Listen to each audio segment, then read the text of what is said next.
My name is Adrian Hiel. I'm the director of the Electrification Alliance. I joined the Alliance this year, and essentially the Alliance is the whole supply chain of electricity, right? Everything from the organizations that generate it to the organizations that transport it, use it in the smartest way possible, and in the end uses that are most efficient, like heat pumps and EVs. So that's the whole European supply chain there.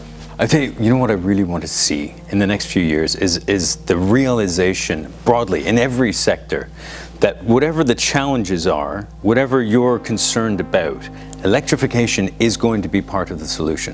And I think the way we do that is what we're starting right now, is building that awareness. There's a huge amount of enthusiasm for electrification because it makes so much sense. It's not just the physics that is really, really efficient, which it is. It's not just the economics, it's the geopolitical reality that we want to depend on European energy. You know what, launching the electrification staircase with Michael is a great thrill, because we did the hydrogen ladder 5 years ago, and this is the positive story right now.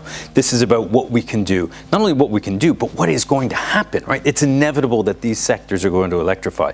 And that's really, really exciting, because it provides a whole lot of clarity and certainty for business leaders and for policymakers that this is the goal, this is what we're doing, and it's in all of our best interest to make sure that it happens as fast as possible. And we know it's not a technological challenge. We know that there's some economic or infrastructure challenges, but they're all surmountable. We can overcome all of them, and we will, one by one by one. There's three really main ways we can do that. And some of them are actually really cheap and don't cost anything. So the first is flexibility and dynamic tariffs, right? When electricity is cheap and clean and green, let's let people use it that way. And then they will automatically use it less when it's dirty and expensive. That brings down the price for everyone, right? That's really, really clear. It's not just for the people who have a heat pump or EV. That helps everyone. The second thing is the taxes and levies that we have in member states, where we're treating electricity like the same way we did 30 years ago when it was coal-based. We need to update our taxation frameworks. There's just no way around it. The third thing is just the order of things. As we get more heat pumps, as we get more EVs, you get more and more storage, right? That reduces the amount of curtailed electricity, that makes the balance sheets in the electricity market better, and it means that the peak hours are that much lower.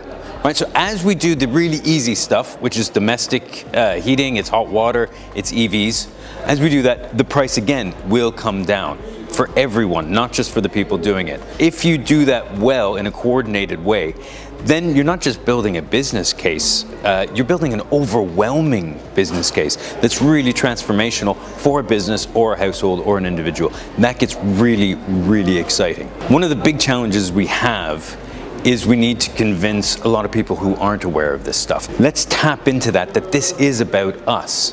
And what's not electrification, we're not going to be able to do until we've fully electrified everything that we can.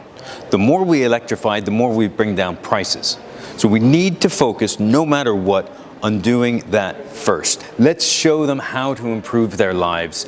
Bring them people they trust who have improved their lives. These are not new technologies, right? Millions upon millions of people use these electrified technologies all the time. It's not strange or new. It's really quite mature and normal. Let's show them that.